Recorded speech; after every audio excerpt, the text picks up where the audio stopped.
गिबियावनो बयनिसिमबो खुलुमबाय रेशन जाग्रा रायजो राजाफोरनि थाखाय मोनसे गिदिर आपडेट फैदों बे आपडेटआनो जाहैबाय जोंनि भारत सरकार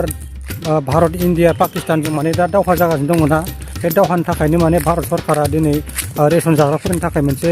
गिदिर आपडेट लादों बे आपडेटआनो जाहैबाय रेशन माइरंखौ माने मास मोनसेयाव मोननो गोनाङा मास मोनसे मोनथामजों खेनसेनो होनो थाखाय बे थिरांथाखौ लादों नैबे जुन मासाव होनो होननानै बुंदों मास मोनथामनि थाखाय बेनि थाखायनो माने गासै रायजो राजाफोरा नैबे भिडिअखौ नायोब्ला मिथिलांगोन आरो जोंनि आसामनि केबिनेट मन्थ्रिया मा बुंदों डक्टर हिमन्त बिश्व शर्मा सारा बेखौ नोंसोरो नैबे आं भिडिअ क्लिपखौ होनानै दोनदों भिडिअ क्लिपखौ होनानै नायना लाब्लानो जाबाय खोनासंबानो जाबाय मा बुंदों मा बुङाखै नायलांबाय दा भिडिअखौल' ভাৰত চৰকাৰে এটা আমাক বিশেষ নিৰ্দেশ দিছে যিটো আপোনালোকৰ মাজেৰে আমি পপুলাৰ হোৱাটো বিচাৰিছোঁ প্ৰত্যেক মাহত অসমলৈ চাউল আহে ৰাইচ আহে যাৰ থ্ৰুদি আমি ৰেচনৰ দোকানৰ থ্ৰুদি আমি গাঁৱৰ মানুহক আমি বিতৰণ কৰোঁ আৰু এইটো প্ৰত্যেক মাহে মাহে আহে ভাৰত চৰকাৰে বিচাৰিছে যে লজিষ্টিক ৰেছপন্সিবিলিটিটো গভৰ্ণমেণ্ট অফ ইণ্ডিয়াৰ কমি যাব লাগে যাতে দে কেন পুট দ্য এনাৰ্জি ফৰ আদাৰ ইম্পৰ্টেণ্ট ডিমাণ্ডছ সেইকাৰণে তেওঁলোকে আমাক অনুৰোধ কৰিছে যে 3 মাহৰ চাউল তেওঁলোকে একেলগে দি দিব অৰ্থাৎ জুন মাহত জুন জুলাই আগষ্ট এজন মানুহে 5 কেজিকৈ পায় 5 কেজিৰ পৰিৱৰ্তে আমি 15 কেজি দি দিম যাতে জুন জুলাই আগষ্ট নেক্সট সেপ্টেম্বৰত পাব সো 3 মাহৰ ন্যাশনাল ফুড সিকিউৰিটি এক্টৰ চাউল আমি জানুৱাৰীত জুনত আমি একেলগে দি দিম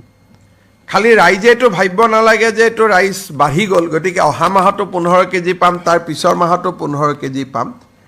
5 কেজি আছে কিন্তু 3 মাহৰ চাউল আমি একেলগে দি দিম আমি টিভিয়ে পত্ৰ ইয়াক আমি কৰিম ইউজুৱেলি এটা ফ্যামিলিয়ে ম্যাক্সিমাম 35 কেজি পায় 35 into 3 112 105 হ'ব না সো 105 কেজি আমি দি দিলো সবে 35 নাপায় যাৰ পৰিয়ালৰ সংখ্যা কম কিন্তু 5 into 7 ম্যাক্সিমাম 35 পায় কোনবাই 15 পায় কোনবাই 20 পায় জুনে যিমান পায় তাৰ আমি 3 টাইমস দি দিম যাতে কোনো ধৰণৰ ভাৰত চৰকাৰৰ লজিষ্টিক প্ৰেছাৰটো যাতে কমি যায় কাৰণ ট্ৰাকবিলাক যদি অসমত আহি থাকে যুদ্ধ ক্ষেত্ৰত যাব নোৱাৰিব সেইকাৰণে এবাৰতে যদি আমি 3 মাহৰ চাউল লৈ লওঁ তেতিয়াহলে গোটেই লজিষ্টিক ৰেলত চাউলৰ কাৰণে মালবাহী ৰেল আহিব লাগে এটা ৰেলত আমি আৰ্মিৰ মুভমেন্ট লাগিব গতিকে যদি মালবাহী ট্ৰেইন 3 বাৰ আহাতকৈ এবাৰ আহিলে দুবাৰ ফ্ৰী হৈ যাব সো একাৰণে লজিষ্টিক প্ৰেছাৰৰ পৰা ফ্ৰী কৰি দিবৰ কাৰণে আমি 3 মাহৰ চাউল জুন মাহত একেলগে দিম এটো অসম বুলি নহয় সকলো ৰাজ্যৰ কাৰণে এটো এসওপি হৈছে আৰু অসমৰ ৰাজ্যক মই বিশেষকৈ কথাখিনি অলপমান জনাই ৰাখিব খুজিছো আপোনালোকে জনি কম্পোনেন্ট ম্যানুফ্যাকচাৰিং স্কিম এটা ঘোষণা কৰিছে জোৰ পৰা নেকি ক্যামেৰাৰ লাইট ক্যামেৰা ভিডিঅ'ৰ ক্যামেৰাৰ পাৰ্টস এইবিলাক ইলেক্ট্ৰনিক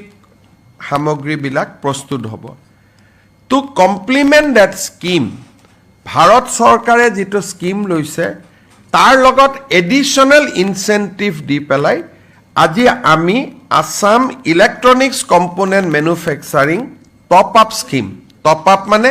ভাৰত চৰকাৰে যি ইনসেন্টিভ দিছে তাতে আমি টপ আপ কৰিছো এই আঁচনিখনো